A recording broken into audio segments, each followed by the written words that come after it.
How to knit the Garter Checkerboard stitch pattern.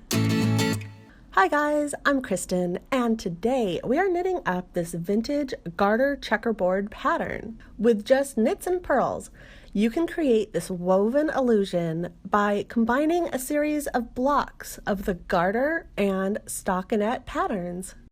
This knitting project is an easy level project. It's perfect for everyone who has completed my Absolute Beginner Knitting series. It's not a reversible pattern. As you can see, the back or the wrong side of our work, it does not look identical to the front. I think this pattern is perfect to knit up as a chunky, cozy baby blanket or pillow for home decor. I have the complete free written pattern available on my website.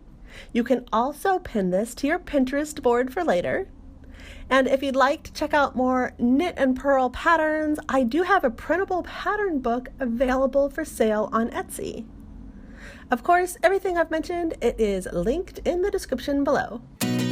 For your materials, since this is a knit stitch pattern, you can use any size yarn and appropriate size needles of your choice. For this sample, I'm using worsted weighted yarn and number 7 knitting needles, scissors, and a tapestry needle.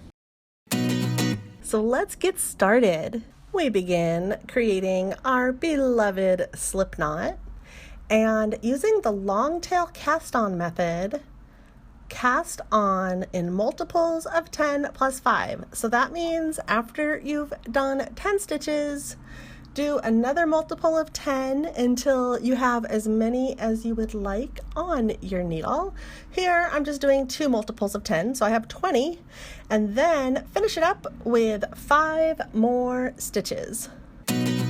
Let's knit it up. Row 1 is knit 5 and purl 5. In between those asterisks, that means that you keep repeating that pattern until you get to the last 5 stitches.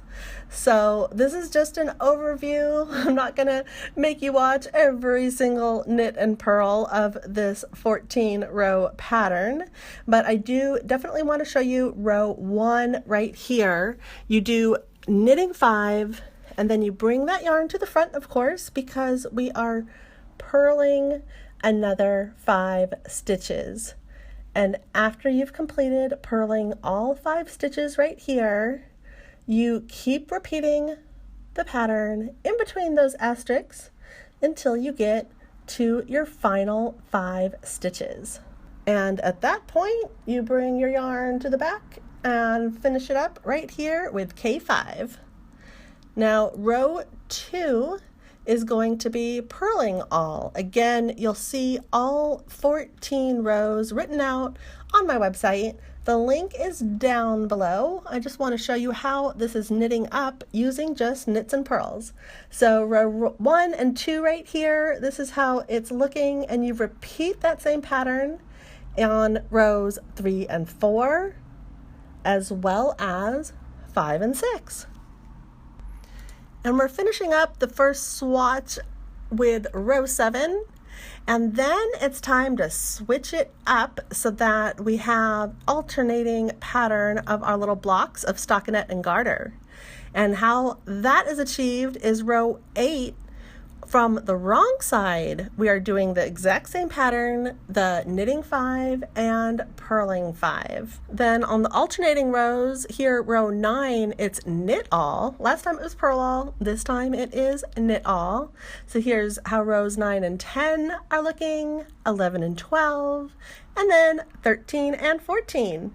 And just repeat this pattern of 14 rows until your piece is the length you desire. I hope you are inspired to knit up this Garter Checkerboard knit stitch pattern. Thanks so much for watching. Please subscribe to Studio Knit, and I'll see you next time. Bye!